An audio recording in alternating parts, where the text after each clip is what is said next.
You're listening to Hyrule Historians podcast. I am your host, GoldCartridgeGamer, or GCG for short. This is a podcast where three friends and I talk about all things Legend of Zelda. You can submit topics or ideas for us to discuss on future episodes by emailing me at goldcartridgegamer@gmail.com. Today's podcast music is from Zelda and Chill by GameChops. You can find Zelda and Chill among many other amazing albums by GameChops at GameChops.com. Without further ado, let's get into today's podcast.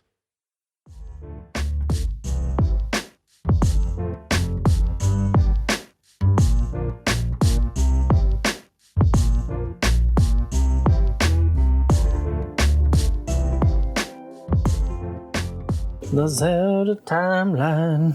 All right. So, I'm not much of a singer, so.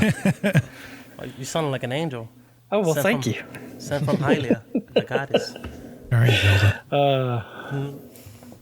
That's something I need to read on, is like, why did it go from like, we have the three goddesses to like, we have the one god? It's like, wait, what? You have it backwards. So Hylia, Hylia, okay. Hylia is the OG, and she gave birth to all three of the Okay. other goddesses. You know what I mean? Hyrule, Din, and Pharaoh. Pharaoh. Pharaoh, yeah. Yep. Cool. Yeah, so See, I got Google. That works. That works for me. How's everybody doing? I'm doing good. How about you, man? I'm good. I'm excited for episode 2 of the Hyrule Historians. Woo woo. Can we say we're making history, or was that be like counterintuitive? well, I guess you could. look at that shit. We're adding on to the history. That's true. Unless Miyamoto comes here personally and Master Sword stab us. He's going to come with a giant grin on his face. I know, I right? figured out the timeline. Shh. Just murders everybody. He's like, you figured out the secret key. but you know what's crazy about that though? When it comes down to like Miyamoto and or just Nintendo as a whole, right? Is that I wouldn't put it past Nintendo having like a whole division just to shut down theories and whatnot, because Nintendo, I mean, as much as I love them, they do have a firm stick up their asses when it comes down to like any of their products, any of their licensed titles and stuff. You know what I mean? Like I see them shut down so many YouTube channels or try to shut down YouTube channels for so many things. I wouldn't be surprised if they had like a whole Zelda division. It's like, okay, if any of these guys get close to the truth, I want their whole careers destroyed. To shut it down. Well, that's why I'm Shut it. sacrificing the GCG brand. We can let it sink if it needs to. I don't know who the Cypher guy is, but I want him out. They're going to track you down. Miyamoto rings your doorbell with a giant grin. Can I come The in? giant grin. It's like, is that a bomb, bro? Like, where you get that from? He pretends to bring you like a prop from Legend of Zelda or something. I know, right? Gets in the house, then he's like, motherfucker, you better take that shit down. It's like, it's a real sword. It cuts off your hand. Like he'll say a word like Japanese accent, which I'm not gonna try to imitate. But he'll bring me like a real life bomb chew, and he'll be like, "Oh, for you," and I'm like, "Oh shit, I didn't know they make real life ones." I'm like, "Oh, this one actually blows up." Like, see, When he handed it to you, he ignited it. I know. But yeah, man. So, guys, what are we talking about today? What is the topic? Topic of today is our thoughts on the placement of Breath of the Wild according to the timeline that Nintendo has provided to us, only because the fans wanted it so bad / they pretty much figured out the timeline before Nintendo even did it. I mean, isn't the timeline different in the two different books they published? Yeah. The only change that I know of is the position of Link's Awakening. Okay. Is the Hyrule Historia has it after Oracle, and then the later book Encyclopedia has it before Oracle. If I remember correctly, is the only difference as far as placement of the titles. Now, for those who don't know, and feel free to correct me if I'm wrong, the biggest guy where the timeline branches is after Ocarina of Time, right? Where you have like the 3 branches, which is when the hero falls, if Link never becomes a kid again, or if Link stays as an adult after defeating Ganondorf. Is that correct? Yes, Yeah. that's correct. Cool. That time travel fucks it up.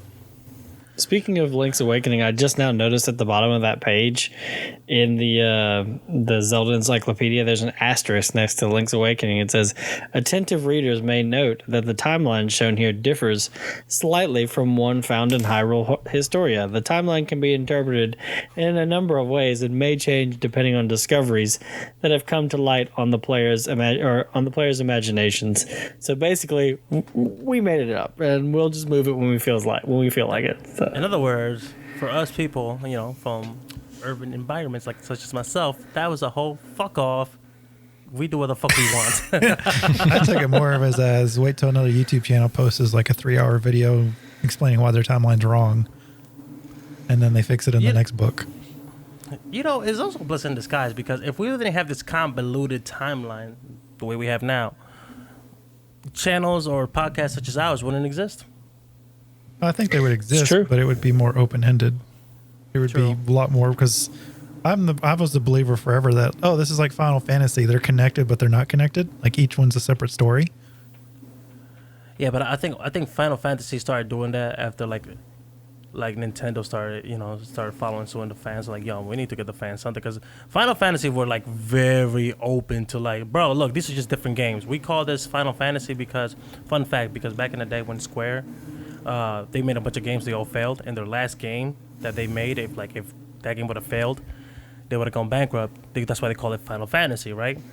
And they had no intentions of making it, like connected until the fans started like, oh my goodness, there's a guy here named Shinra, but there's a Shinra in 7, so that means, there's a Gunblade in 8, and Whis use a Gunblade in 7. I'm like, shut the fuck up, bro. I assume he's just a fan. Final Fantasy, each one's its own standalone story, unless it's like they acknowledge like this is a sequel. And forever as a kid, I thought same thing in Legend of Zelda, like these are their own stories. It's just a different interpretation of the hero's story or a different telling, Yeah. There's a pretty cool fan theory out there talking about that the reason every story is their own standalone is right in the title. It's the Legend of Zelda. You know what I mean? These are stories being told to us as legends, and everybody has their own different interpretations how, legends happen. Even in our own current reality, we have so many different mythologies, deities, religions, Everybody interpreted the events that happened a long time ago in their own different way. And they, I feel like Zelda, in a way, could have done the same thing. Like, for all we know, there's somebody narrating the story to us, and we're just seeing it from that person's interpretation. Yeah. Again, I kind of like that look at it. Yeah. It's the easier way to digest all this, right? However, it's also the more boring way, because to me, I like to really dig deep into this. Like, I'm a what you may call it an obsessive fan. I think that's part of the reason why you're here, I hope. No, it really is though. Like, I hate and love that about myself, because if I started that's why I struggle to start new anime, start new shows, because I cannot just sit down, watch one episode, and be like, all right, that was a great episode, I can't wait for tomorrow. I'd be like, no, I need answers now. Who is that person? You know what I mean? Like, and I have certain shows or things that I play or watch where I'm like, that was it? No, I need more. That's not enough. Which is a double-edged sword, or a master sword, if you will, because Zelda is the worst thing for a fan like me, because every time you feel like a game will lead into a sequel of sorts, they announce a new Zelda, like, oh, by the way, this is brand new, and this Link, he's not even a Kokori. This Link is actually a Zora, so suck it up. I'll be like, all right, cool. Surprise. All right, so where do you guys think the Breath of the Wild takes place? Oof. I have an opinion. Wow. What's that? I'm glad you do. I'm a strong believer that it takes place during the child timeline of Twilight Princess. Based on what we see in Breath of the Wild and what we know little to none of Breath of the Wild sequel. That is Ganondorf after being stabbed in Twilight Princess and neck snapped by Zant. For whatever reason, he's under Hyrule. Hyrule's gone through changes because, they reference that thousands and tens and thousands of years ago, there's been battles and wars. So, we don't know the gap of ours between Twilight Princess and Breath of the Wild. But it feels like there's a lot of references to the Twilight Realm. trying to remember his name, Ayanuma, has made references to Twilight Princess while developing this game and encouraged many people to play Twilight Princess HD. I mean, in my mind, this is a sequel to it in some shape or fashion, and it's in that timeline. I love your explanation. I really, really do. And this is where the obsessive fan in me is gonna come in. It's gonna come in and like ruin the next couple of nights of sleep for me. I will hate if that was the case, only because so let's look at I'm gonna go deep into this, right? Let's look at Twilight Princess, right? I'm not even gonna acknowledge Four Swords Hyrule Adventure, right? I'm not gonna acknowledge that. Let's talk about Twilight Princess, whatever happened in that timeline, right? So this is what we know: the Gerudo Valley or the Gerudo clan is damn near extinct, right? Because of everything that went down, and obviously Ganondorf freeing himself and the Twilight Realm, all that stuff. So the only thing that exists in Gerudo Valley is basically a monument to that prison that was out there. By the way, Hyrule really did the Gerudo dirty. Let's get that out the way. Second, the Sheikah clan, right, is also non-existent. Hell, they were damn near extinct in Ocarina of Time, right? Obviously, you got Majora's Mask and everything after. So they're gone. I mean, Impa's dead. The only remaining Sheikah, to our knowledge, is Zelda, So what happened? That's what I want to know, because we know that the divine beast, the ancient Sheikah technology, which is not ancient, it's actually kind of, it's futuristic compared to where the world's at. In this world, we have Sheikah technology that existed 1,000 years ago, but is super advanced, right? We have a Sheikah clan. We have a whole beautiful, thriving Gerudo clan, by the way. The Gerudo, love them so thick. Anyways, point is that all this happened in a world in Twilight Princess where it was told to us that all these old school, everything that happened in Ocarina of Time, all these clans that once existed were damn near extinct or non-existent because of the, during the war that transpired during the Hero of Time is I don't know what you would call it, his tenured as the hero, right? So if they tell me like, yo, this happened after Twilight Princess, I'm like, aye, motherfucker. So are you guys gonna give me more prequels, more sequels? Because there's a lot of questions here, and like the only thing that will make sense is Ganondorf still being around because that's part of his curse. The mind says like, look, man, as long as I got evil in me, I'm gonna reincarnate every time, So I don't know. Am I tripping? Like I feel like that will raise way more questions than it will answer.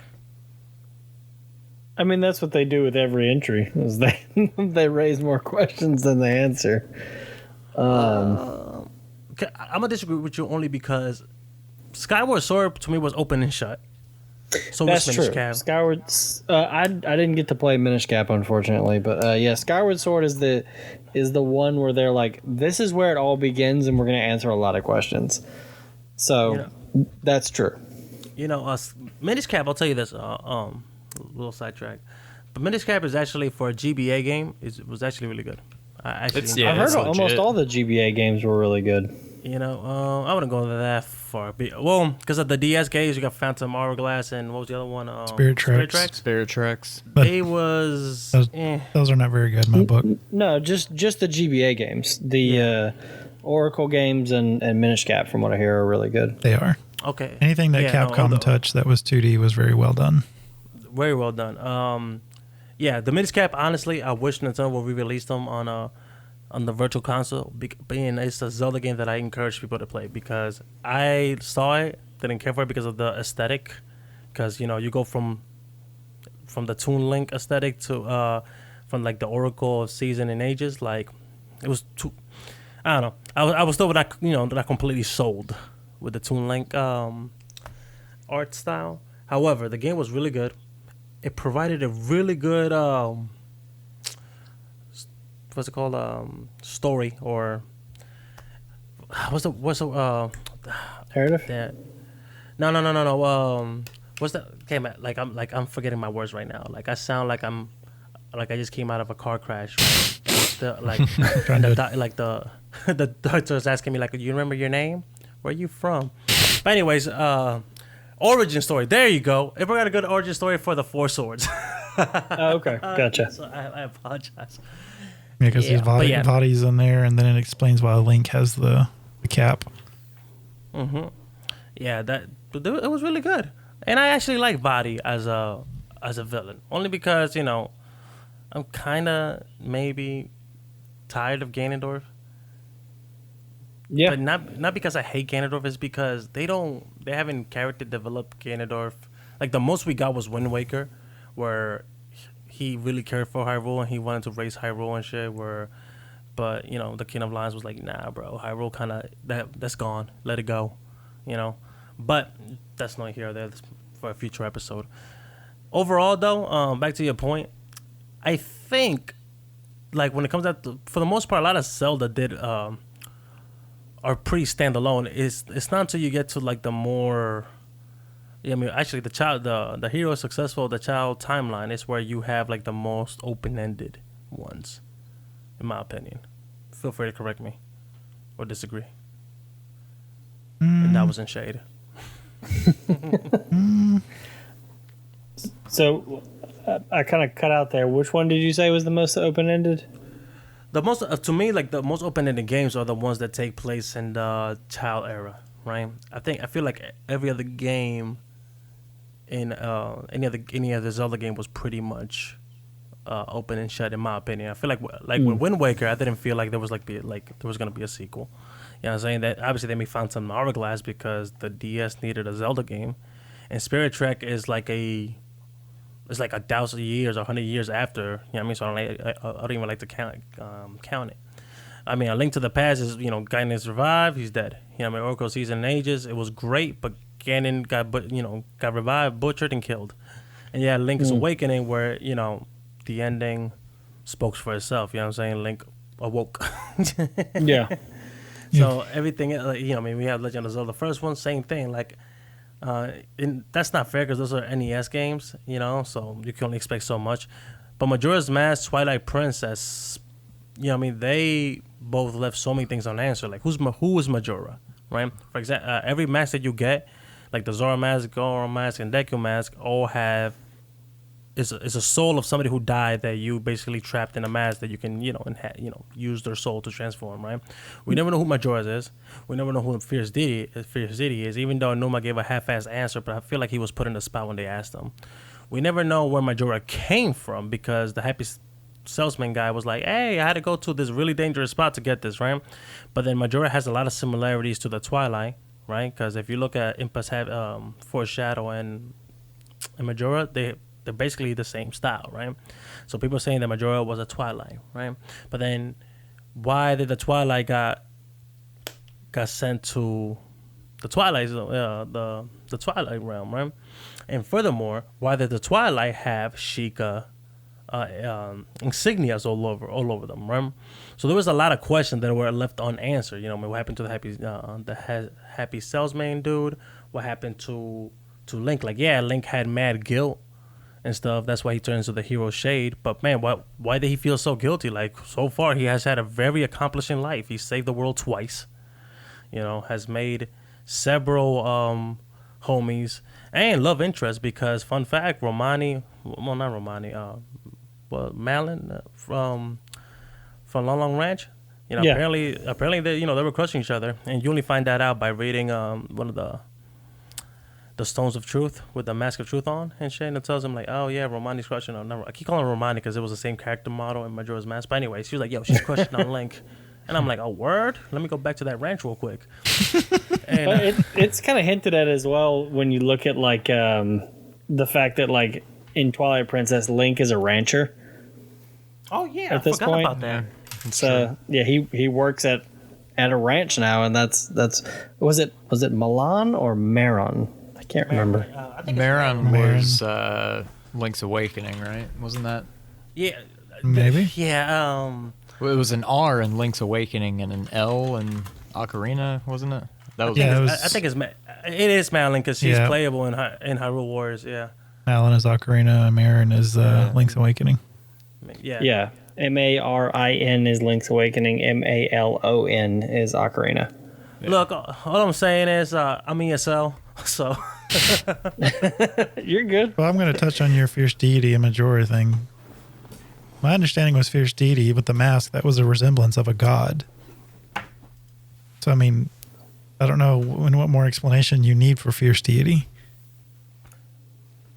So here's why I require more explanation, right?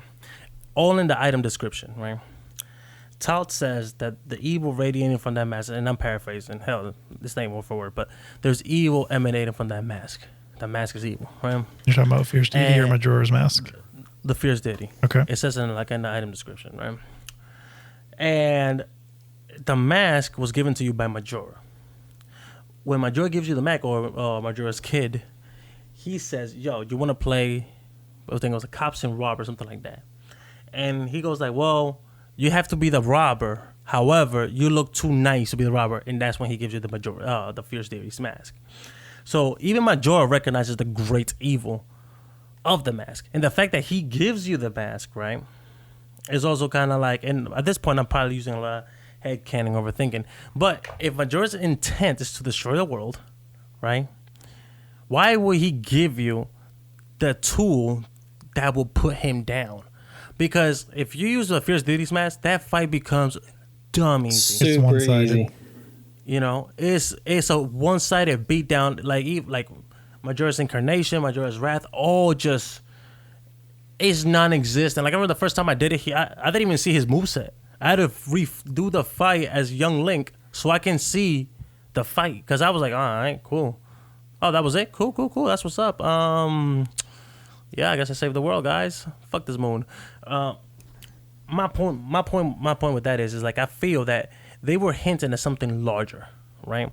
Plus, let's not forget that the key that holds this timeline together, or not together, or broke it apart, is the Ocarina of Time. You know, the device that you know can change the weather and change time, right? This thing existed, and not so much it existed. It was a plot device for Ganondorf, even for Majora, because you know Majora stole it from Link, and Link needed to recover it, and Link had to redo time every time because he had, or you know, the world was ending, every 3 days. If you go to Twilight Princess, right, or well, not Twilight Princess, excuse me. If you fast forward to Breath of the Wild, assuming that it's in the same timeline, I feel, and this is me as a fan, I'm gonna answer to all these questions. Because if the Sheikah and everybody can create these technological advances and stuff, but they can't tell me what happened to like the most powerful device in Zelda history, I feel like I'm gonna need some answers. Plus, let's face it, the happy mass salesman dude, I feel like that dude was being set up for something greater, for some like major antagonist role. And I mean, let's face it, the dude was creepy. Yeah, I always thought he was creepy in Ocarina before even Majora's came out. I was like, that dude's weird. Now, the last time I mentioned about this, right before I cried myself to sleep overthinking about this, the biggest thing is the fact that he taught Link the Song of Healing. The song inherently it sounds sad, but the Song of Healing is the song that it basically grabs the soul and turns it into a mask, right? When Link used it, obviously he used it for the Deku, for him to transform back to normal. And then obviously for the Zora, Mikau, Darmani, the Goron, and that's it, right? And then obviously a couple other side missions, right? Like the little girl's dad in Ikana Canyon. Why I bring this up is the fact that he knew that song. He knew how to trap a soul in a mask, right?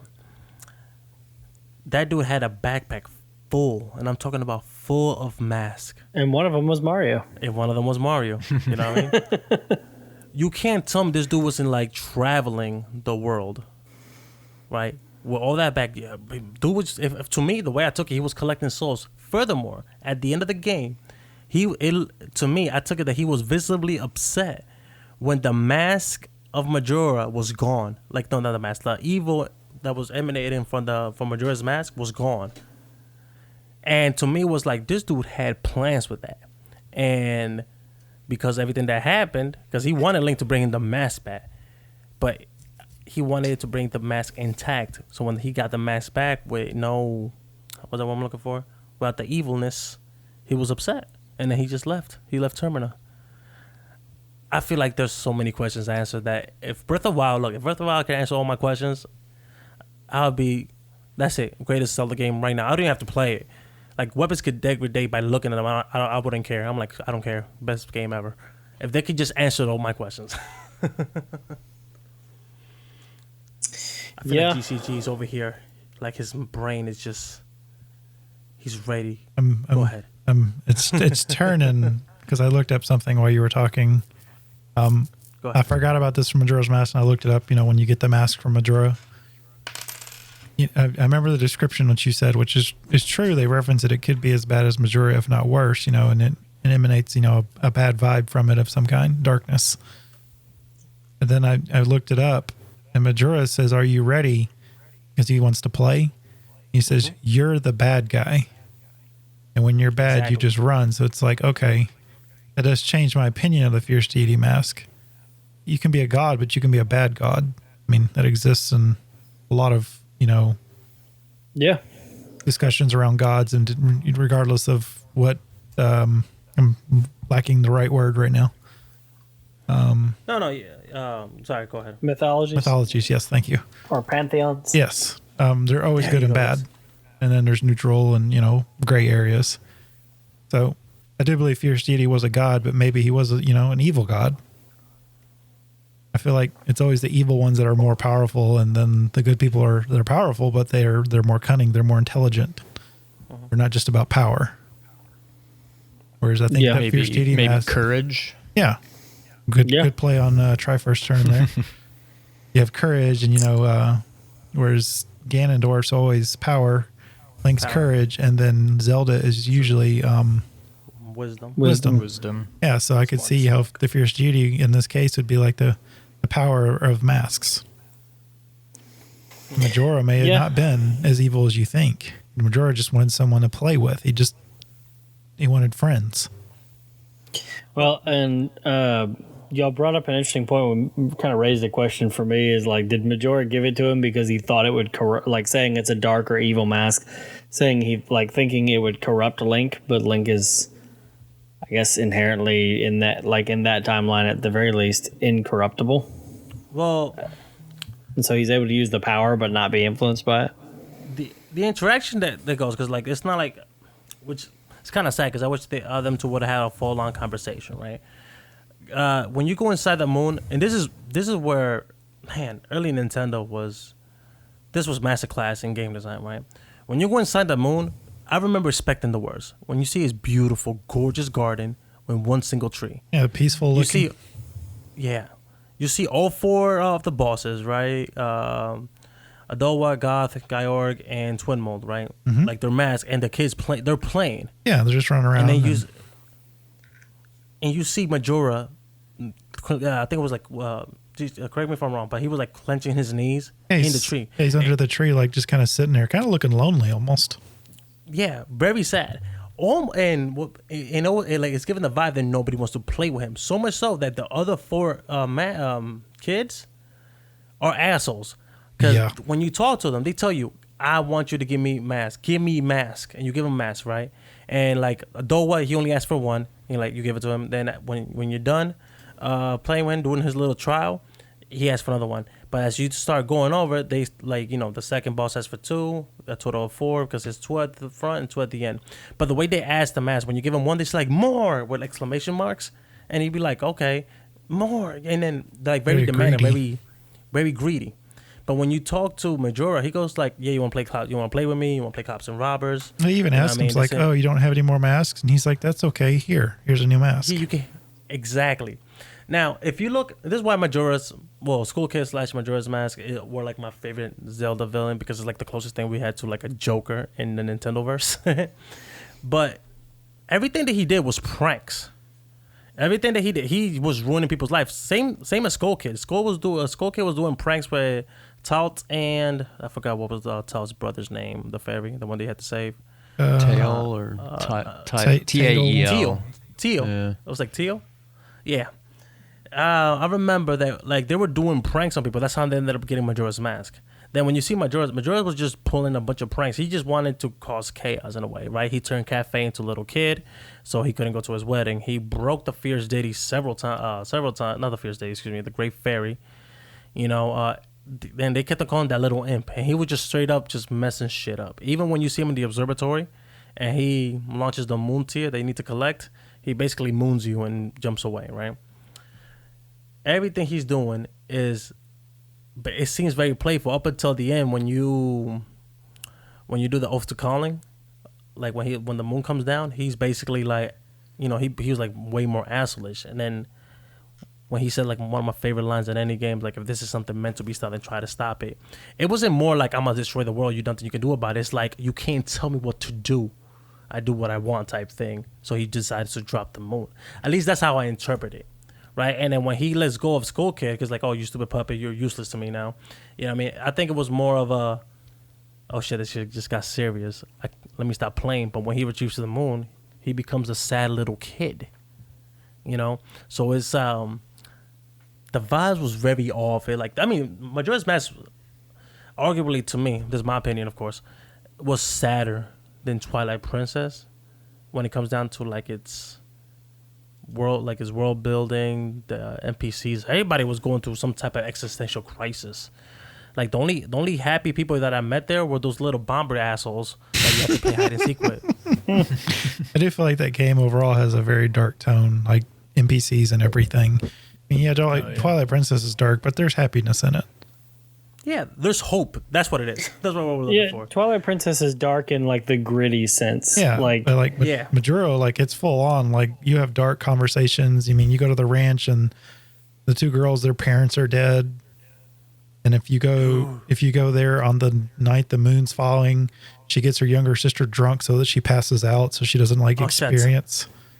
Dude, I remember seeing that shit fuck me up. Like, Cause Romani's so happy. She's like, I'm gonna try Chateau Milk for the first time. And then Creamia's like, yeah, she's gonna be asleep. She's gonna be peaceful. And I'm like, oh, damn, she's gonna get fucked up so she don't feel shit.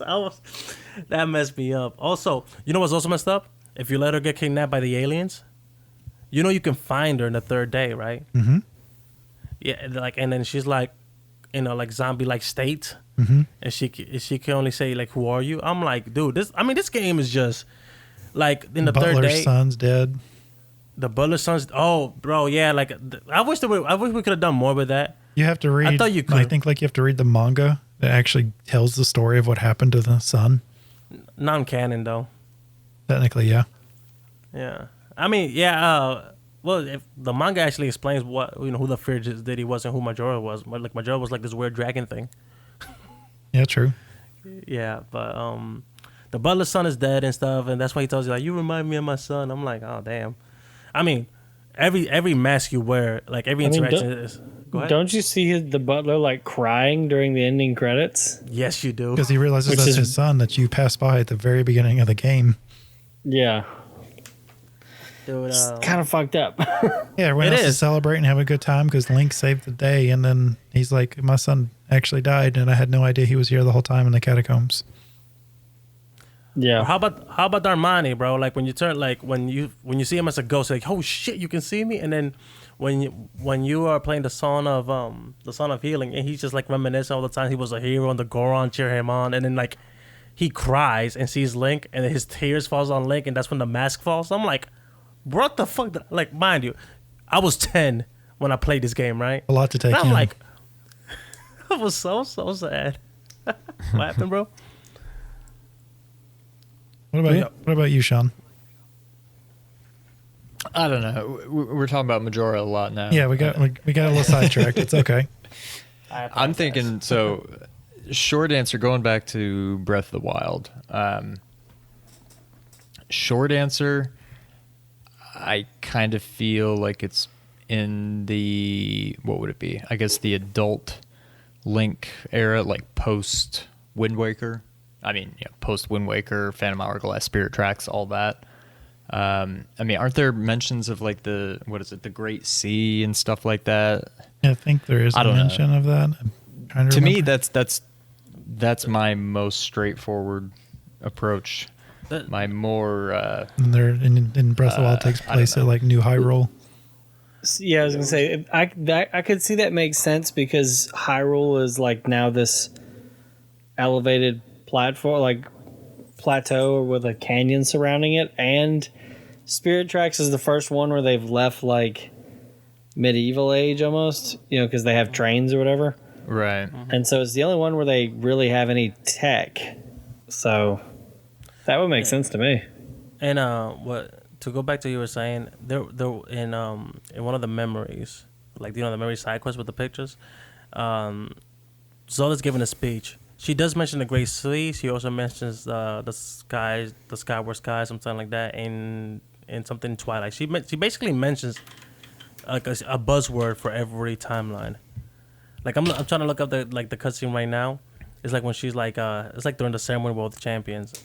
Yeah. And she mentions all of it. Why the Great Sea makes the most sense now that you mention it, only because of the what is the bird like race? The loft wings. The loft wings? Oh no, the bird like race, the Rito. The Rito, right? Yeah, the Rito were. I don't remember them outside of the Skyward Sword. Not the Skyward Sword, excuse me. The Wind Waker. The Wind Waker. And I remember Aonuma, he made this. He made this weird comment that the Loftwings, not Loftwings, the Ritos are Zoras that evolved. Yeah. But I'm like, that makes no sense because the world became an ocean, right? So you would think they would thrive. There was no Yeah, need to they evolve. would be the most badass civilization if the world was an ocean and you have a. Well, I mean, granted, I was gonna say they're not seafaring, Here we but go. at the same time, like in Twilight Princess, they're out on the beach. I found the speech that she gives. It's when she's nominating him to Royal Guard. She goes, "Hero of Hyrule, chosen by the sword that seals the darkness. You have shown unflinching bravery and skill in the face of darkness and adversity. You have shown and have proven yourself worthy of the blessings of the goddess Hylia. Whether skyward bound, adrift in time, or steeped into the glowing embers of twilight, the sacred blade is forever bound to the soul of the hero." So she doesn't mention the ocean.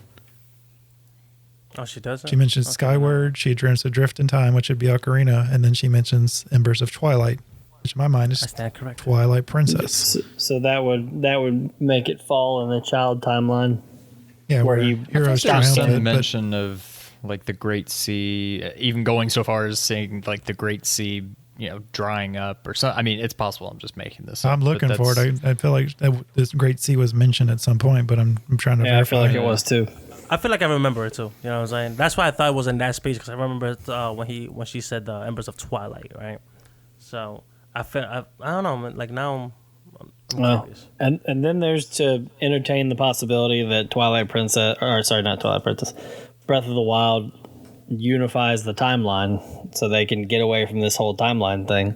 Yeah, Well, I think that's the more, I don't know, realistic approach is there is no answer. None of this was meant to be, I think Nintendo tried to just retcon all of this to appease the fans. We want to know what is this timeline, what happens when, and what follows what, and whatever. And they're like, this is about as neat as we can get it. 3 timelines, whatever. It was never meant to be. I do kind of like the mindset of just saying, look, it's the legend of Zelda for a reason. These are just their stories. They don't necessarily have to be related. It was clearly never. I don't think there was ever any plan to have any semblance of a timeline.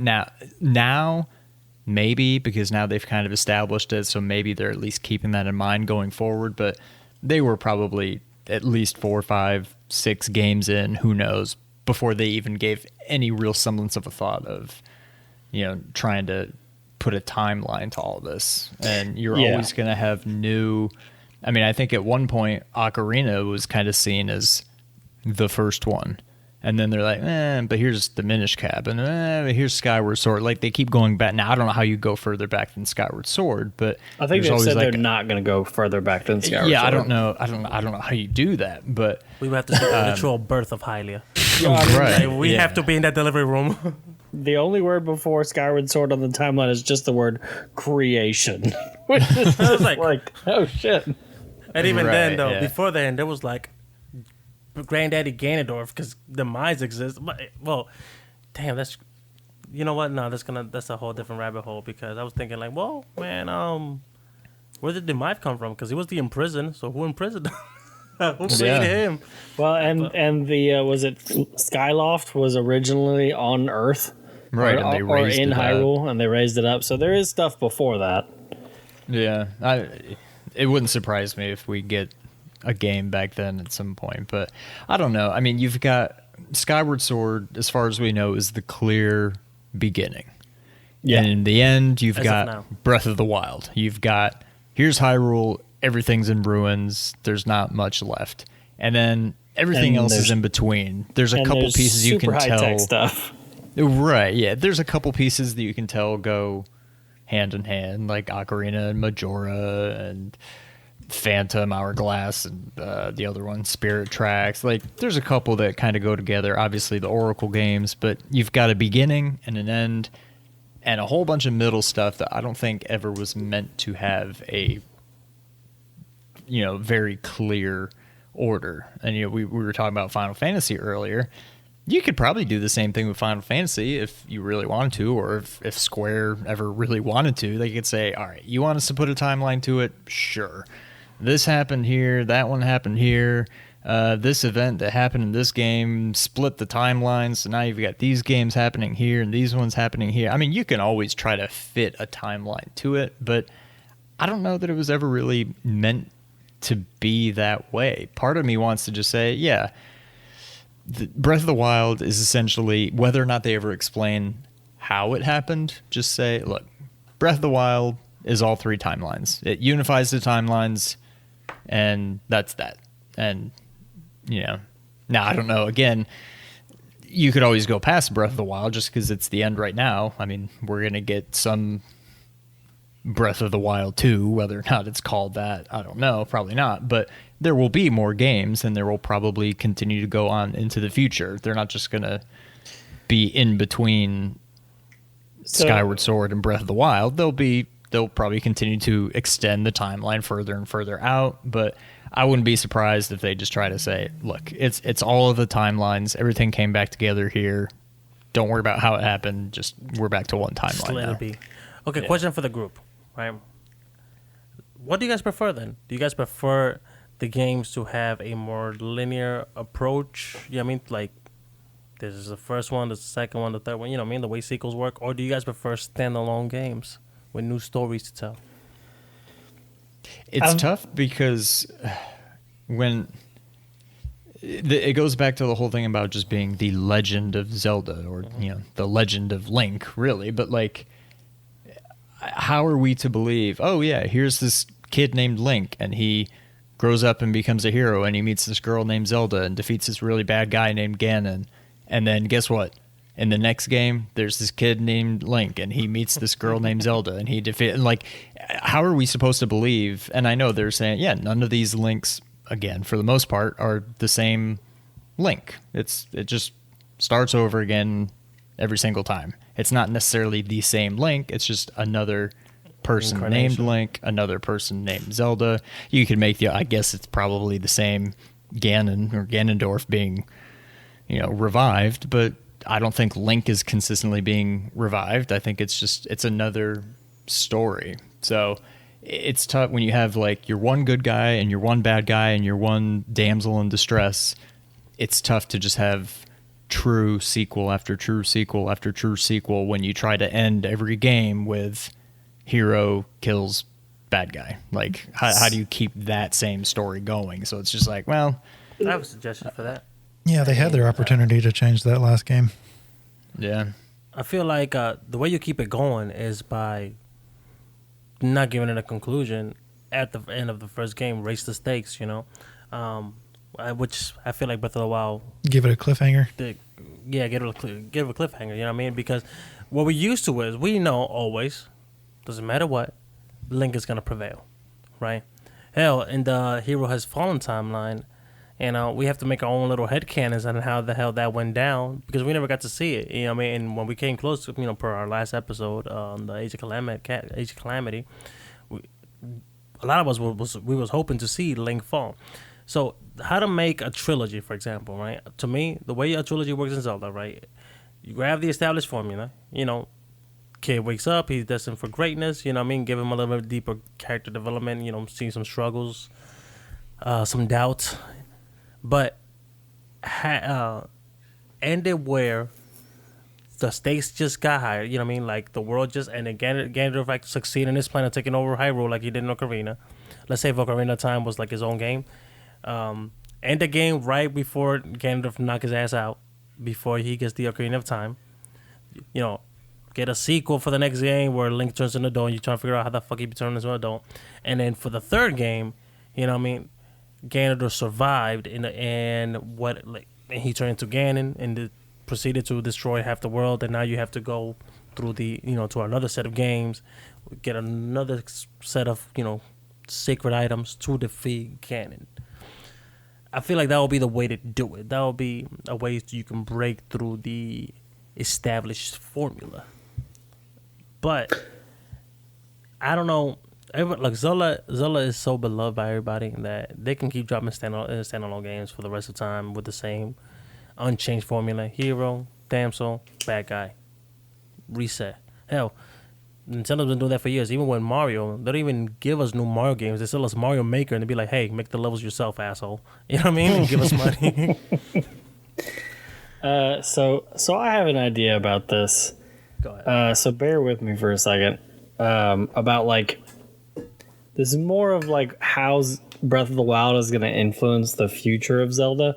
And so you asked, like, do I prefer standalone or like continuation? I think you could still do both. I think you could still do like 3D and 2D and have continuing stories and standalone stories, because the timeline seems to be so vast that you could just kind of chuck a Zelda into this timeline and it fits somewhere. But so the reason why I say bear with me on this is take what Zelda says at the end in the final boss fight against Calamity Ganon, and she says he's given up on reincarnation and assumed his pure enraged form, and so he's hatred and malice incarnate at that point.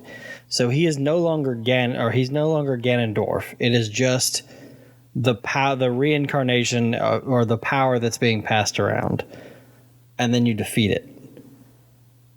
So theoretically, the reincarnation could be over. It's because she says he's given up on reincarnation, as in he's done with this. He just wants to nuke everybody.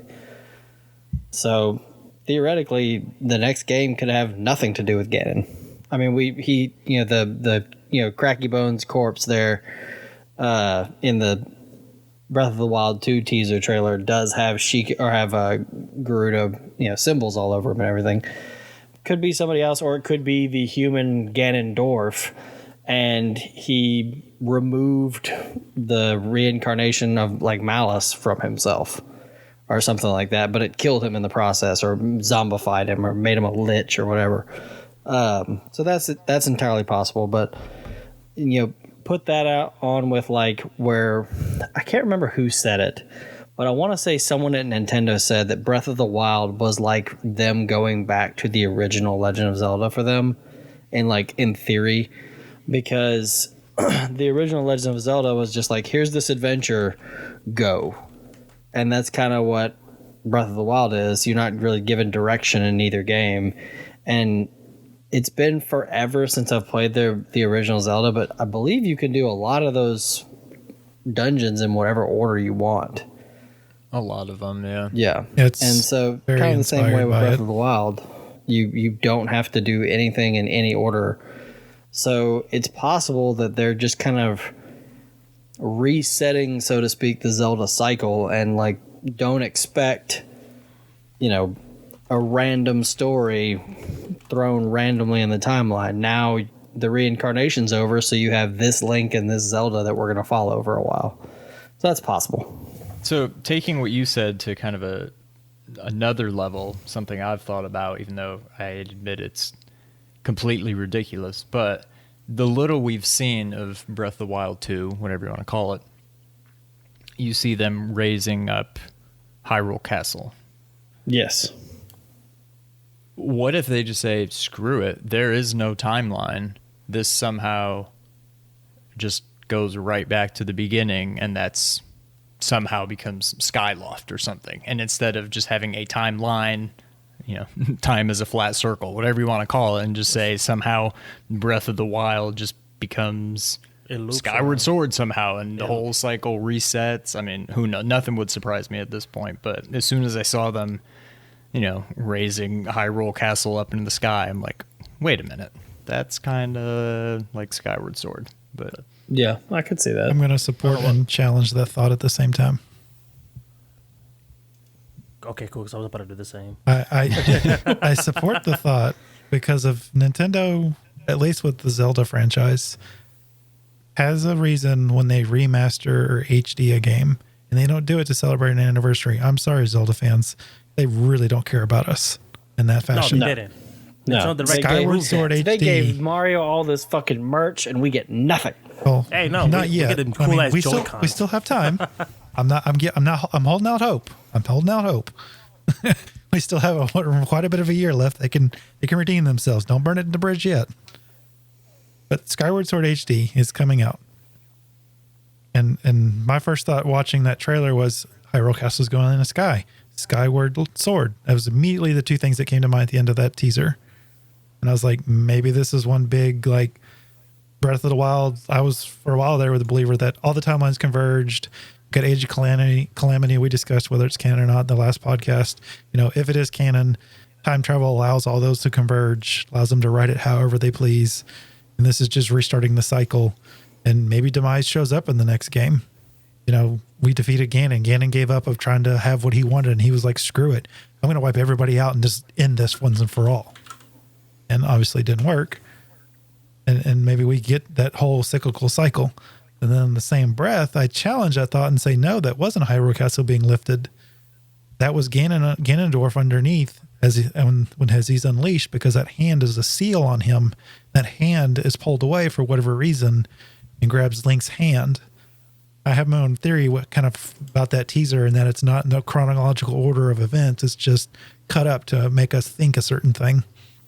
And that rumbling is Ganon or Ganondorf, whatever entity it is of him that burst from that corpse, or if that corpse just suddenly animates to life, that's his castle coming from underneath, rising from the ground. Those are my two, challenging and supporting of that thought. Okay, so I'm gonna piggyback off of GCG here, and not because I'm trying to be not negative or trying to contradict. Who was that said that? Adam? Wait, which Sean. Which Sean. part? Sean Well, was the yeah, last one. Sean. So here's why. So let's go back to the Zelda saying he gave up on reincarnation, right? The way I took that was a literal and not literal at the same time, if that makes sense. Because so in Breath of the Wild, that theory starting to hold a lot of water when it comes down to that. Calamity Ganon is not Ganon. It's just all the evil or the calamity out of Ganon that's just seeping through out of him that is taking form, right? There's a couple things that support that, because you got the blights, especially the blight Ganons, their name blights, sickness. These guys they have the title of Ganon. They're a part of Ganon. And then you have Dark Beast Ganon, who is Ganon, but you can still, up until that point, you can fight Calamity Ganon with a stick. If you have 100 of them, you can kill him with that, right? You don't need the Master Sword. You can use the light arrows at the end to seal him, and then seals him. But here's the thing. When she said he gave up on reincarnated, maybe because he's dead under Hyrule Castle or Ganon's Castle. He is so fed up for the way the cycle has gone through that he just decided, you know what, screw this. I have so much hate for these two assholes that my bad vibes are taking physical form, right? But when they went to explore, you know what I mean, uncover the truth, and they find his actual corpse and for whatever reason reanimates, I think what is happening is the fact that Ganondorf is just, that's the real one. Like, that's the OG, the real Twilight Princess Ganondorf. He has, like, you know, you mentioned, like, the wound that Link gave him in Twilight Princess. I mean, he has the same bling as the, you know, he's decked out as the Twilight Princess Ganondorf. I feel that Man loves gold. Hey man, sometimes you just gotta flex on the homies. I don't know what to tell you. So, I feel that they're like GC said, him coming up the like Hyrule Castle raising. It's not so much like, you know, Skyloft. I didn't even think about it until you guys mentioned it. I think it was more of a Ocarina of Time, because if you remember, Ganon's castle was basically Hyrule Castle, but it was just floating in lava. So I think it's just him, you know, creating that little floaty castle thing with a ring of lava around it, that once you collect whatever you need to collect, you can access it. At least that's what I think.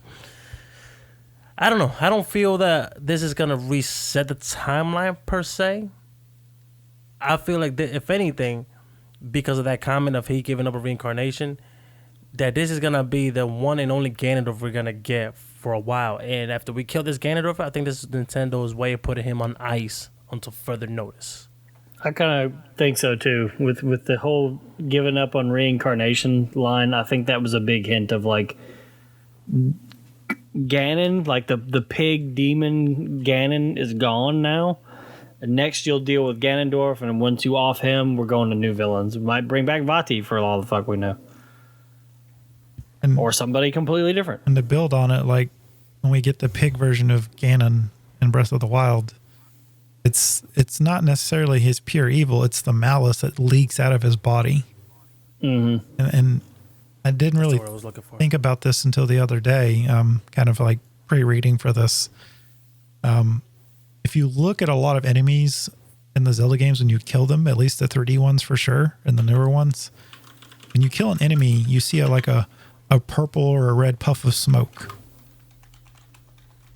Malice is that kind of color. So malice has always existed in the tale of Zelda. This is like a culmination of all that malice build up, and it kind of culminates with him like, I'm tired of reincarnating, I'm tired of getting my butt kicked every time I try to take over Hyrule and run it my way or do it my way. And I think that was like a lot of his malice just like leaking out and forming this pig version, you know, of Ganon that we know. And I do agree that Breath of the Wild sequel, when we get Ganondorf, this is going to be like his last stand. It's whatever power that's been unleashed with that hand that was holding him down and sealing him. You know, there's malice just steadily leaking out of him. That's probably why we get the Red Moon, where those enemies revive. I mean, I get why it's in the game for a game mechanic reason, but also kind of fits into this. That he's just leaking this malice across the whole land of Hyrule, and that's probably what causes Zelda and Link to go down there. They're like, you know, what's the source of all this malice? We've killed Ganon as far as they know. And they're surprised, and there's Ganondorf just hanging out underneath Hyrule. Because it's the safest place. Also, you just made me think of something, right? The game was preparing, like King Rome. Everybody was preparing for the rise of Calamity Ganon. It was always Calamity Ganon, not Ganondorf, right? So they say, well, it was 100 years or 1,000 years since he's been defeated. So you might be right. The calamity or the malice kept on seeping out, and it just basically, like by the time it, you know, it becomes a, for lack of a better term, a big enough puddle, so it could take form into a, into the Dark Beast, and they're like, oh, I guess we gotta defeat that again. I feel like Zelda and Link are like, yo, I'm tired of doing this shit every 100 years. You just want to go down there and figure out what the hell is leaking? So basically, we're playing as two plumbers that's trying to plug up the malice. Mario's gonna come help us. Dude, that would be so awesome. But yeah, but deadass, think about it, because like they've always referred to him as Calamity Ganon. Nobody has ever said in this game Ganondorf. You're correct. They always refer to him, and whenever he's in like the pig beast form, they always refer to him as Ganon. So Ganondorf is probably still out there and could be Mr. Crackety Corpse. That Calamity Ganon, when you think about his body, it looks like a bunch of random Sheik attack. The malice just grabbed whatever it could, left from the Guardians, and just made this ugly beast. Or Ganon and Ganondorf are two separate entities, and Ganon wanted to separate himself from Ganondorf and create his own body off the Sheikah slate. So he was basically, because remember when you fight him, he's in this weird cocoon thing. I could see that he determined Ganondorf's shell couldn't contain him and no longer useful to him. For Ganon's, if we want to roll it back all the way skyward, Demise's ultimate plan. Demise / Ganon is just sick of this whole reincarnation thing. It was like peace body. Yeah, it keeps using the Gerudo tale of that there's a male ever so many years, and it got tired of Ganondorf using the shell and just left him down there, seeped out, built this puddle up, and you fight the true form of Ganon. And we've, kicked his ass all, lack of a better way to describe it. No, that fight's easy. It's dumb easy. Yeah, we just literally just ride around on a horse. My 4-year-old son, or now 5, but like when he was 4, just kept fighting Ganon over and over and over, and he had zero problem beating him. Yeah, it's an easy fight. You've pretty much you've got the two toughest people in Legend. His most difficult part of the 2 boss battles back to back was controlling the horse in the second part. I could see that. Especially being he was young, like, motor skills aren't work like sharp. The horse. Yeah, exactly. So that's the part he had the most trouble with. He's like, Ganon's easy. I was like, yep, Ganon is easy. And he's called Dark Beast Ganon, which Ganon is a beast. So hear me out here, right? I could see them being two entities. So this might be a lot of headcanon, maybe a little bit of wishful thinking. So what if this is also Nintendo's way of branching off and give us Ganondorf as a playable character, or maybe even give him a spin-off? Because if Ganon is, let's say Ganon and Ganondorf are two separate entities. Like Ganon is Demise, right? That takes over the one male Hyrule that happens every so happen. You guys know the story, right? Mm-hmm. And for Calamity Ganon, the description for him is hatred and malice incarnate, right? And he is using all the Sheikah technology so he can build himself a new, better body. You know what I'm saying? Kind of like Ultron when he was trying to create Vision in the MCU, right? That's a weird analogy with the Zelda. But anyways, it works. What if that was fucking Calamity's entire Ganon, the beast form Ganon that was his entire goal in the first game, right? And Ganondorf was like, yo, I'm tired of you too. You know what I mean? Yeah, you can get the fuck out of here too. You know what I mean? And that's why his body, let's say he wasn't really dead. He was just sealed, And since all the malice left his body, that's why he was able to awaken in the trailer for Breath of the Wild 2. Yo, do you think he's going to get the mummy glow up? You remember Brendan Fraser in The Mummy? Dude goes from a fucking corpse to handsome man. I think he will. He better be, man. I'm like, I see two things happening. Either he has the mummy style where he's ugly as can be and he's having trouble walking around. He's got his minions helping him. Who's to say Vadi doesn't show up, or someone like Zant or someone's helping him? And then as he kills or does whatever, maybe he starts attacking the sages for all we know, or the guardians or what have you. And then eventually, culminates to him being this young, youthful Ganondorf from Ocarina or Twilight Princess. Mm-hmm. I could definitely see that where he's angry and he's whatever allows him to consume. So I put a picture of Ganondorf in the group chat. This is what I want. I'd be on board for that. I'm okay with that. Hercules or something. You know what I'm saying? And that is the zaddy glow up. Come on. Yeah. I mean, to be honest, his proportions would look right with the current Garuda style. It would. I don't know who the artist is, and man, I feel bad for the people who are audio only, that because we can't show this. This very handsome Ganon. But I don't know, man. It's actually a possibility, because at the end of the day, Nintendo's also not foreign to the idea of making foes into friends. I mean, Bowser kidnaps Peach every other weekend, but they still go go-karting and play golf together. I think this won't happen, but it's entirely possible that Ganondorf was trying to exorcise Ganon from himself. Ooh, and maybe Ganondorf's been misunderstood this whole time, and he was reaching out for help, and we just didn't know it. Or one of them finally decided, no, fuck this. I don't want to be this evil thing, and tries to now, granted, just from that trailer, that that's not going to be the case. Well, who's to say? So I forgot. Go ahead. Sorry. Who's to say that Ganondorf? Like, let's build on what you said there. Who's to say Ganondorf at one time wasn't like reaching out for some form of help and trying to expel Ganon and demise's malice from him, and finally it is expelled from him. We've conquered it. But Ganondorf's so pissed off at our hero's ancestors that he's like, you know what? I tried and I tried and I tried. And these two people come down here and they're just staring at me and looking at me and not even helping me. And he's like, you know what? I've had it. I'm going to try it a different way. Who's to say he hasn't just like finally had enough? So guys, it looks pretty clear that Link's going to get that like glowy hand as a mechanic for the game too. I feel like that's like a hook shot. Oh yeah, that's going to be a hook shot.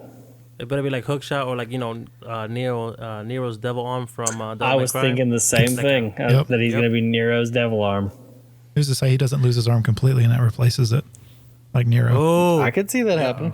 I know, right? Like that Master Sword's going to literally come off his hands. I'm like, word. Ganon's going to take the Master Sword from him, and you have to get it back at the end of the game. Could he even touch it?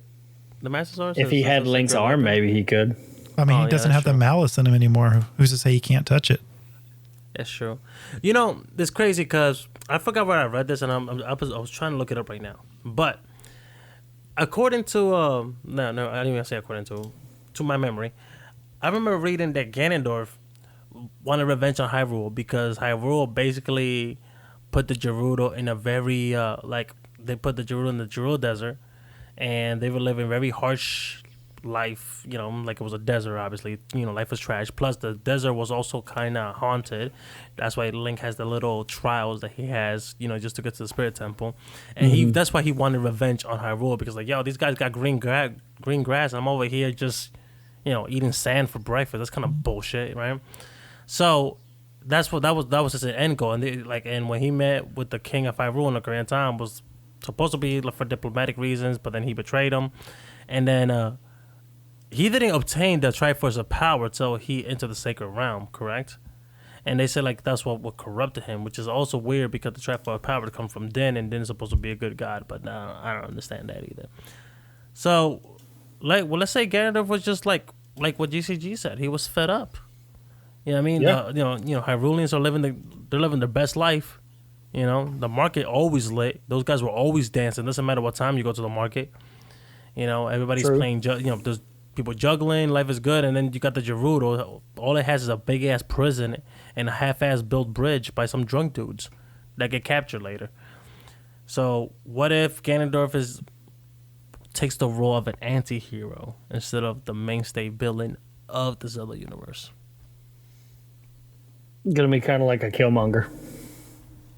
And I'm with it too. You know what I mean? If he explains to me like, look, Hyrule, the racist as hell. I'm like, you know what, bro? I can see it. Let's do it. Yeah, he's had enough. Yeah. I'd be down for that. It'll be a nice little mix-up to the established story. And then we're looking at a Link Zelda like, damn, could stand to mix I thought up. It was cool. As much as I love Zelda, Zelda could stand to mix up. Like, play as Zelda. I mean, Breath of the Wild was our first step into changing the formula. Yeah, for sure. So they, if you tackle too much at once and you change a series that's known for certain staples, you have to play it safe to a degree. Ease people in. Give them a choice. Play as both. Oh no, I'm going with this. Hang on. I'm all for playing as Zelda and all these characters, but you can't introduce too many mechanics in a game that breaks what we know as the Legend of Zelda. So Breath of the Wild's part 1. Okay, they've broken what we know as Zelda now. It's no longer your typical 1 through so many dungeons and then final boss. It's like, here's the world, go to it. And mechanics have changed. What we know as the world of Zelda has changed. Now we have the sequel. Now that's when they're like, okay, we've gotten everyone comfortable. They love the game. Best-selling Zelda game, I think, the entire franchise. Now you can introduce you can play Zelda. I mean, that shouldn't have to be needed introduced that way, but you can. And who's to say they don't introduce, Ganondorf's not our main enemy anymore. They start changing more and more on us. So I feel like this. Honestly, I'll be okay with that if it's done gradually. Yeah, they have to gradually do it. Otherwise, people are going to backlash. if you do it like the latest Star Wars trilogy, like it was Palpatine the entire time. We were sitting there from the beginning, like no, you weren't. You know what I'm saying? This was a Hail Mary and it failed. Same thing with spoiler warning. Anyway, same thing with I don't think Surprise spoilers for Star Wars, people. I mean, look, I have no sympathy. The movie's been out for what, 2 years now? Yeah, I think so. Yeah. Okay, see, I think that's way past the statute of limitation of spoilers, right? Yeah, I think that's fair game at this point. It's within my Discord server, 1 year is as long as you get. Oh, okay. Yeah, that movie's been out for a hot minute, so. Yep. That is, All right, cool. Well, So we're good. fuck Palpatine. That's my point. What I'm trying to Yeah, say, that was dumb. I'm sorry. What I'm trying to say is that I feel that the Zelda, I mean, yeah, Breath of the Wild was a healthy mix-up, you know. I feel like any franchise, if it's known for doing something over and over and over and over again, eventually it's going to get stale. You know what I mean? I feel like people didn't care for Skyward Sword for the same reason. I mean, it got stale. I mean, people hated the beginning of Twilight Princess because people, like the Zelda fans were like, yo, you know we played video games before, right? Like, I know how to press A. So, I feel that this series, if it doesn't do several changes in the next couple entries, is gonna fall into the category of being played out. You know, kind of where Pokemon is falling. Oh God, yeah. In my opinion, I know GCG is a huge fan. oh, Sword and Shield are garbage. Okay, see, Agreed. That's why I love you, man. Anyway, Because I'm like honest, but I can still love something. Look, Pokemon is baby's first RPG, and Sword and Shield was like, this is too easy for baby's first RPG. Sword and Shield felt like it was easier than any Pokemon game I've ever played. Yep. Sword and Shield pissed me off because Game Freak straight up lied to me. Don't get me started on that. Before Let's Go Eevee and Pikachu, they were talking about the next main entry is gonna be revolutionary and it's gonna bring several big game change mechanics. None of those statements were true. Yeah. So, but I feel like that's a whole separate rabbit hole. And honestly, Game Freak has been the best not Zelda games, Pokemon games that have come out were done by other developers. You know, Bandai. Was it Bandai that did Pokken? Yes. Yes. Yeah, I mean, but anyways, I can talk about that shit for hours. Back to the main plot, the main topic. So where do we stand? Do we want this one to be at the tail end of the timeline, or at the very beginning, or like my boy Adam said, like does it loop around? I think Sean said that. Oh, say Sean. Sorry. I think we both kind of touched on it. Okay. I think it's got, I mean, as of right now, I think it's the end of the timeline, or at least the end as we know it. I don't think they'll do something radical like, bring it all back to the beginning.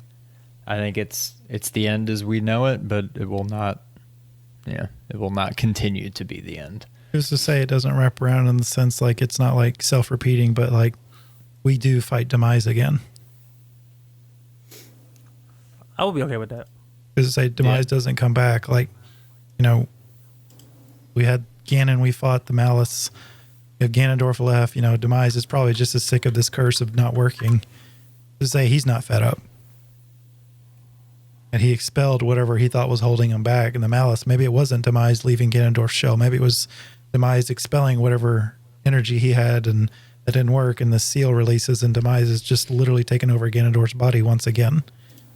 And this is the last stand. I could see that. Actually, I would rather prefer that. And then I was watching the ending of Breath of the Wild, and there's Skyward Sword references. I can no longer hear the voice inside the sword. That would be Fi or Fi, however you want to pronounce her name. Yeah. There's a lot of Skyward Sword references. I'm sorry? No, I was saying, isn't it weird that only Zelda can hear the Master Sword? Yeah. Yeah, And I found that weird because, if he was annoying as fucking Skyward Sword, I'm like, word? Now, now you only want to speak to one person before them? Master. Like, oh, man, I hate this. But go ahead. I just wanted an excuse to bitch about that game, but go ahead. I feel like there's a lot of Skyward Sword references and Twilight Princess references in Breath of the Wild. That's why I believe it's in Twilight Princess. timeline, but I can believe that it's a convergence of them because of time travel possibly being canon and other factors and things that are in this that wouldn't exist in that world. But then I feel like there's a lot of Skyward Sword themes. We're getting Sword HD this year. I feel like there's a reason for that other than it's been 10 years. I feel like there's other reasons. I mean, we know Nintendo, when they do ports, they want the laziest, easiest cash-in port, and what all they would have had to do is just take the Wii U's and port them and be like, oh, that's coming out July 16th. But they didn't. They're giving us Skyward Sword. 3DS games. Yeah, there's all kinds of things they could have done that were lazier and easier and quick cash grab. So what you're saying is that you think Nintendo actually has a plan? I think there's a underlying plan at the end of the day. Maybe it's not this, boom, boom, boom, boom. But maybe there's an underlying reason for their actions. I feel like as we get I feel like once we get more information on Breath of the Wild sequel, if we get that stuff this year like they're claiming, there'll be interviews with all of the developers and Nintendo reps. And usually that's when we really get some inklings of, okay, this is what's really impacting, or this is what's really influenced the game. And maybe, I mean, at this point, I feel like we could have this conversation today, and then let's say we have the same topic next week, and we would completely change our answers, because like the more we go with no information, the more headcanon-y this thing becomes. Sure, that's the whole point of this, is just kind of like talking it out. Because like imagine we have all these elaborate, beautiful, great theories, and then at the end, and then when Breath of the Wild 2 comes out, I was like, no, it's just Ganondorf being a dick again. So just go stab him a couple times. It's cool. I feel like I don't know. I really want. I mean, this might be the inner hope in me that hasn't died out yet, but I really want a more complex story in my Zelda titles. What do you mean? That's what was that? What do you lightly touch on what you mean by that? When I say complex, I mean with more nuances. You know what I mean? I don't want to just fight Ganondorf because he's evil. I was saying give him a plot where you can kind of sympathize with his motives. I want Zelda to be more than just a damsel in distress. You know what I mean? I want her to have a more active role in the war. You know what I'm saying? Like, so the title can make sense. The Legend of Zelda. I mean, I don't want like Link is better off as silent protagonist. I can't imagine him with a voice, but I want to see Link with real struggles. You know what I mean? Not outside of once upon a time, 100 years ago, he got clapped. You know what I mean? So we had to put him in a coma. Like, I want more emotion, more things to think about. Like, are we really the hero of this story? Is this really the best of Hyrule? Give me something more. I don't know. Like I said, more nuances when it comes down to these characters, like have the supporting characters be more active. Like, we know who Impa is, but we never seen Impa do anything. We just heard that, like, back once upon a time she was a badass, bro. That's all we got. I feel like there's so much that you can build upon with all these established characters, and this is the fan base. I mean, all of us, we're well over 25. You know what I mean? Because I don't want to disclose nobody's real age out here. I feel like we grew up with this franchise. We can accept something more adult-oriented. When I say adult-oriented, obviously, I mean things that you don't have to put safe search to find on the internet. So that's my opinion. I don't know. We might get that with this new game. Yeah. I mean, I feel like there's a lot of hints that they're going to try some more new stuff. yay. Yeah. I feel like that's what they're showing us. I mean, maybe I'm misinterpreting all of it, and they're like, oh, it's just Breath of the Wild 2. Same shit. Same shit. I mean, we don't know. They're and Nintendo often uses test mechanics out for one game in a different series entirely. oh yeah. I mean, if we don't find out about it till years later, but we were like, oh yeah, we were testing that, see how people liked it. Yeah. So I think they're gonna throw more mechanics at us and see what they can do with this physics engine. Oh god, that's actually pretty funny. That As last long one. as the weapons don't degrade as actually I don't like weapon degradation at all. I hated that in that game. I don't care what nobody says. And yeah, this one this shit was hilarious. I'm sorry. I like weapon degradation, but I don't like the speed of it in Breath of the Wild. I'm fine with a weapon getting broken or weakened, but give us the ability to either fix it, repair it, or don't make it happen so fast that weapons just become disposable to the point that I feel like I can just throw the weapon at you and pick up another one. Well, yeah, like because even the champions' weapons, they break super fast. Yeah, I mean, And I feel like those and the Master Sword should not break. Also, I never use the champions' weapons. I put them on plaques in my house because I found out that if they break and you fix them, it calls it a replica in the description. I was like, I can't have that. And I just hung them up and never used them. your OCD about Well, Zelda's like, no. the degradation. Yep. The degradation in like some of the Soulsborne games, to me, that's fine. Like, yeah, it goes down slowly. Maybe your weapons do less damage as it goes down, but like, you just pop in, pay somebody to fix it every so often, and that's that. That's good. Actually, To me, I would be fine with that. I'll be great with that. Oh, fun fact, if you when I got Mifa's little trident thing, I threw it by accident and I lost it in the overworld, right? So I found out that you can get it, that you can get somebody can make you another set. You know what I mean? Like, fuck, this is gonna be the only one that says replica. Well, it turns out that if it still exists in the overworld, they'll be like, nah, I can't make it. So I scoured the entirety of that map looking for the damn trident. Alisafo had it, right? But I was so pissed because, like, dude, I'm over here, like, looking every corner, killing everything I see just to get this punk-ass trident back. Well, You you're being find it the with enemy. Lizalfo who just picks up this like important relic from the Zora people and is just like, oh, cool, a new weapon. Yeah, I know, right? unsuspecting, like, ooh, look, shiny. Oh, piece of candy. Mm-hmm. I was so mad. I scoured every little corner. Like, I would love to tell you how long it took me, but I lost count. And my OCD, I was like, I gotta find it. And then I felt bad for Mifa because, she was crushing, but now she's dead. And I'm like, damn. And I just threw her weapon away. So I gotta get it back. But all right. Damn. Look at that now. I'm not gonna sleep anymore thinking about this game. Thanks, guys. That's what we're here for. No, Now we're I- all going to go down Zelda rabbit hole theories on YouTube and whatnot. I'm already I got a there. couple tabs already. Yeah, I got a couple tabs open right now, just waiting to hit play. I've already started my rabbit hole at the anniversary and starting to replay the games, and Yeah. I I played through Zelda 1, but that's it so far.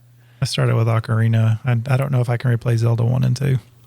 I don't know if I can. I'm not playing 2. I don't like Adventure of Link. That game's rough. It's hard. It's very ragey.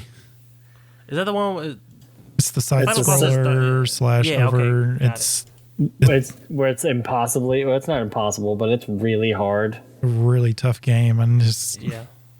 I can look up online the story if I want to know the story, but I remember I rage quit when I finally made it to the end.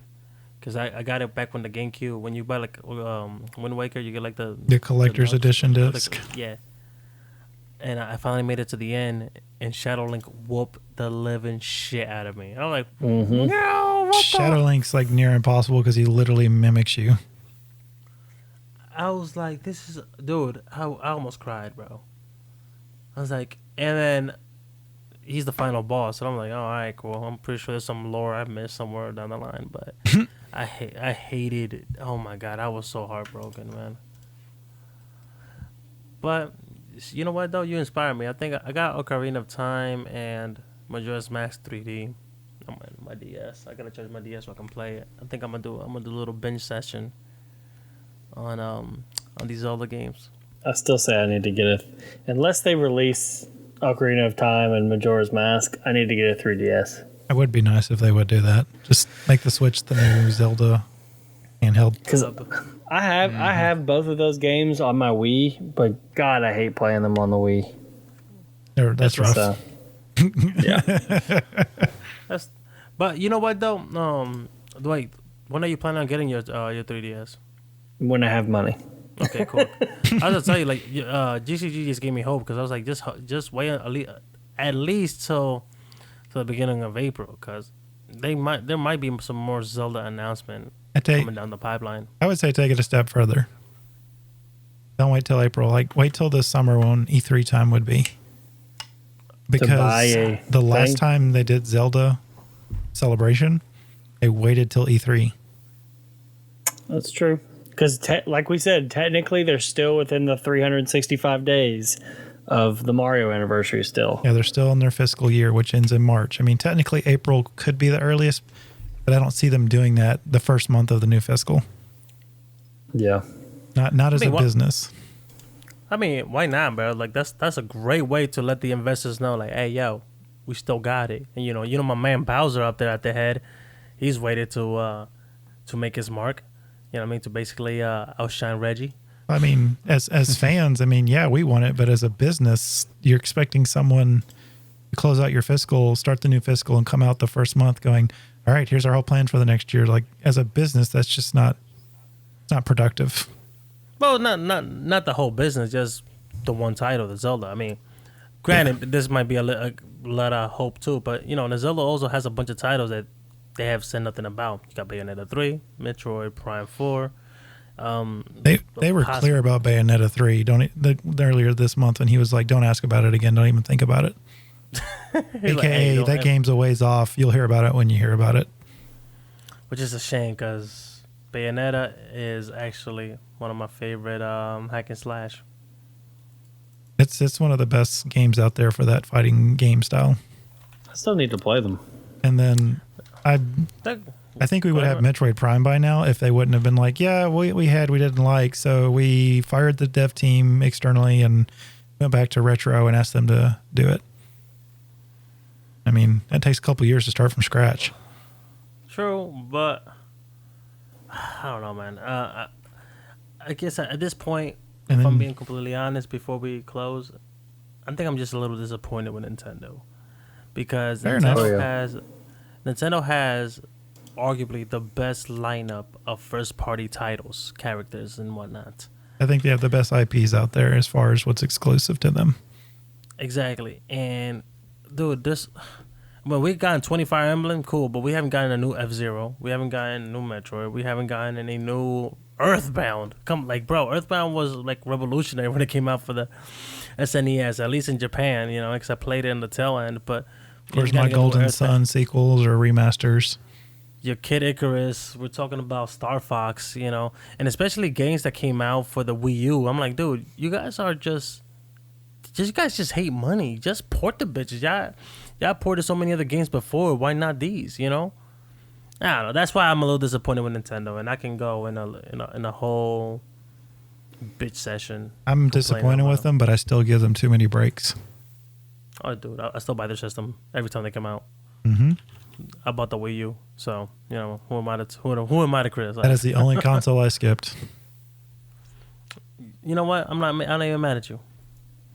It never got proved to me how it was a good purchase, and my fear always was, what happens when that screen goes out on that pad? That's it. The whole system goes to shit. Yeah, you literally can't use it. At least with the Switch, if my screen goes out, I can still plug it in. You can still dock it, yeah. It still is playable. I can't handheld it, but I rarely play it handheld. I mean, it's Nintendo. Nintendo has to force one gimmick down your throat. That's fine, but don't make it so that the weakest point, in my opinion, of the system is what allows it to even be played. And the distance of that system was atrocious. You have to be you couldn't be like a couple of feet away from the actual... Yeah, it was terrible with interference and stuff. Yeah. Anyways, but that's my little bitch moment, bitch section when it comes down to Nintendo and what they've been producing. I still love you, Nintendo, and I'll still give you, I'll still look the other way for some reason. Oh yeah, the love hate. It's like an abusive relationship slightly. I still come back. Oh, right. Yeah, because nostalgia is powerful. You guys don't see that. He's good to me when you guys are not around. What did you say, Adam? I said nostalgia is powerful. Yep. I mean, as a child, Nintendo was what I mostly played. I mean, I played some Sega, but Nintendo is what I really played. Oh, yeah. They really have to screw up every franchise like really badly for me to be like, Ooh, but again, don't want to be this guy, but they're not that far off though. I mean, right now, Zelda and Mario are the only one that's chugging strong. I mean, Pokemon took a huge hit with Sword and Shield. Star Fox, same. Donkey Kong, Donkey Kong's not Tropical bad. Freeze. It was good, but it didn't captivate the world the way the OG country did. Or even Donkey Kong 64. Oh yeah, Donkey Kong 64 was fucking amazing. I loved it. And all I'm saying is that when you say they have to fuck up royally every franchise, they're kind of dwindling down the numbers of franchises they have. You know what I mean? And you guys brought up a good point about nostalgia. What happens when nostalgia, like when our generation is gone? Yeah, I mean they can't keep banking on nostalgia because the kids now that grew up playing Fortnite and whatever other shit is popular, Nintendo can't bank on they can't pull on their heartstrings in order to make sales. So they're gonna have to innovate. Granted, they got like a good couple of years for that. But they're banking our generation who be like, oh, Nintendo's kid safe, and us like, oh, this is the only thing you can play, and you play that, and then you're like, oh, that's my nostalgia. Or you're like, oh, I'm playing Ocarina because it's my nostalgia. Now it's my son or daughter's nostalgia. They're banking on that. Personally, that's what I think. Okay. Yeah. It's worked so Either far, way, but I don't think it'll work long term. Go ahead. Sorry, my bad. You're good. No. I get what you're saying. I don't think it'll work long term. Something has to give. God damn, this shit is ending in a very ominous tone. Like we're like, we love you, Nintendo, but get your shit together. That kind of leads into my idea for next week's topic of we've kind of briefly touched on it, and that's kind of like talking about Breath of the Wild's playstyle and maybe different playstyles for Legend of Zelda in the future. Oh, I would love that. Different playstyles. That's kind of my idea for next week's discussion. I'm with it. Yeah, sounds good. I like it. Any closing words on the timeline and the craziness of it, or here or there? I want a Zelda 2 trailer or Breath of the Wild 2 trailer. That's my closing comment. Yep. Give me more. Last theory. Everybody like, subscribe, and follow. That way this timeline stays connected. There you Wink, go. wink. Hey, I like it. I'm just saying. I mean, it can't hurt. No? If you love the timeline, you just gotta hit that like button. Hit subscribe, comment, send in any suggestions or ideas you have. Happy to discuss it amongst ourselves or against ourselves, whichever. Simple as that. Well, hope everybody has a wonderful night. You guys want to shout out your socials once again? Yeah, sure. Who wants to start? We can go down. You spoke. Go have it. Oh, all right, cool. Well, guys, it's your boy Cypher. You guys can catch me on Cypher World, both on YouTube and Twitch. Talk anime, gaming, all that good stuff. So hit me up, and all the links should be in the description below. Word. I am Adam from Nerd901, so you can find me at Nerd901Adam on Twitter. And you can find me streaming multiple things along with several other people. Twitch.tv/Nerd901. Yeah, you can find me on Twitter. I'm at Real Sean White. That is Sean SEAN. And find us on YouTube. My brother and I's podcast. I guess that's correct. Yeah, my brother and I's podcast on YouTube. YouTube.com/2player co-op. Awesome. And of course, the one and the only GCG. No introduction needed, of course. I appreciate you guys. Awesome. I appreciate you guys coming on again. Look forward to again next week. Hope everybody takes care, has a great night, and wash your hands. Yeah, I'll do it. Later. Later.